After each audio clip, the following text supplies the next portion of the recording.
And Tesla had a beat, had a positive surprise for the earnings. So they had bigger profits than what was expected. So this is what sent the stock into this frenzy.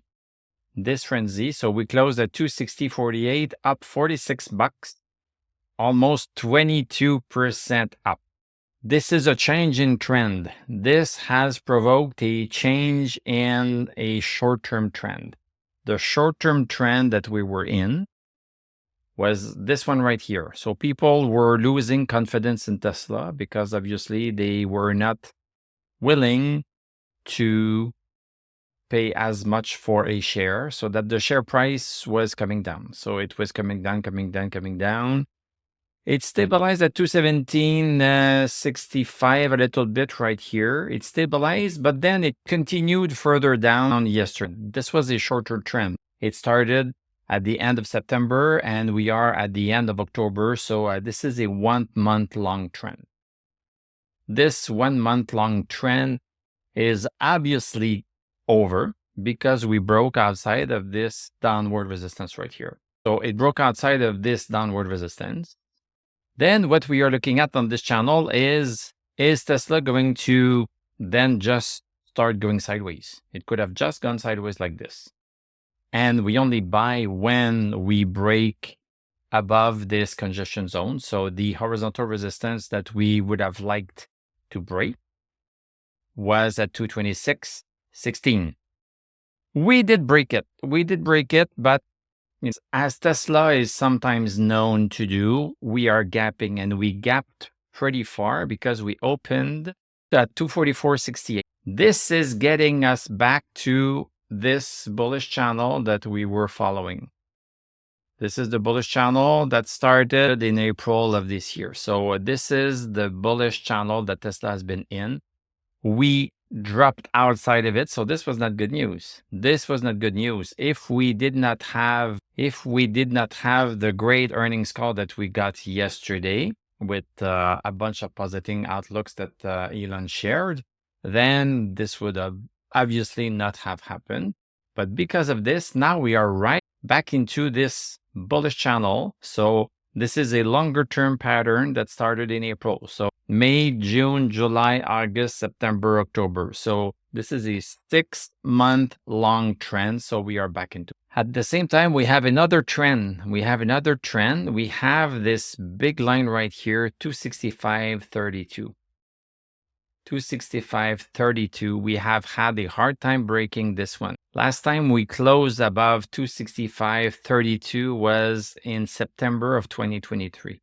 1 year ago, we were above that number, and we have not been able to break that number since. So we have been trying 1, 2, 3, 4 times. We have been trying 4 times, and we have been rejected 4 times. So this is an important pattern, a really important pattern. And we even tried right here. Succeeded briefly, but never got back above it. So we could be testing this very soon. So far, if you held Tesla shares, if you had a call and stuff like that, you are in the money. Myself, I had sold after this swing. I took this swing right here, and I had sold, I don't remember. I think I had sold at 250 or something. And then it came back down. I did not suffer anything. And now this morning, I was on the 5-minute chart, and I looked at it at 248 or something. So this was pretty nice to see here. We had a little bit of a dip. I got back in here. So yeah, very nice day. It was not enough. Today was not enough to break 265.32. So we need to mention that. In terms of volume, we had a volume of 202 million shares. We had a similar volume in July of this year when we came close to 265.32. So now the big question is, are we going to break 265.32? If we break it, this is going to mean that we are breaking a longer term pattern. Yes, this 1 month long pattern that was broken is nice. 20% up is nice. I don't complain about that for the people that got it. But now if we break 265.32, this is a year-long pattern. This could bring us a lot higher. So if you are not yet back into Tesla, if we break 265.32, then I will advise you to get into Tesla. And for the next swing, we have the next resistance is at 313. At 313, we have some important resistance right here. This was a resistance that was in effect in July of 2022. This is the next swing from 265.32 to 313.13. In terms of indicators, with this big of a move, we now have stochastic at 91.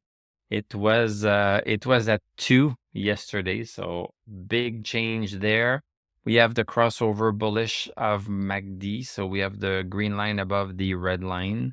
We have RSI at 64. It's not overbought, and we have the amount. Super big move. This is one candle. We'll see what the rest of the pattern will look like. We could get stuck here a little bit and stabilize before having a big move. In fact, this would be my preferred choice. If we would stabilize and then move, it would tell me that this is a longer term move. If we start going straight up, it's possible too, but if we start going straight up again, then we could be expecting a move back down at some point. Let's take a look at the rest of the market. VIX is also down, not by much. It's also down. It came up during the day, but cooled down. We are still in this region right here. We are still above 1792. We cannot break below that. Our stock indices, so we have a bit of a cool down right here. Dow Jones is continuing down in terms of stochastic at 36. And look at how we are so far stopping above 42,343. The support is holding. The support is holding for now. Even though we went into that territory, we came back down. S&P 500, this one is doing better than what it did yesterday. Yesterday, we went a little bit lower. We have made a higher low, but we also made a lower high. We are pretty much right smack on our moving average. Stochastic is rebounding, so this one seems to be holding not too badly. And NASDAQ, pretty good day today, so we are up almost 1%. This is a nice bounce that we have right here. We came back, boom, to support, and we are rebounding from it. So this is really nice. We still have resistance at around 20,700. So we'll see if we can break that. But so far, NASDAQ is not doing too bad. Thank you very much for watching. Thank you for liking, commenting, subscribing. If you like what I do, you can become a YouTube member. Click on my TradingView affiliate link.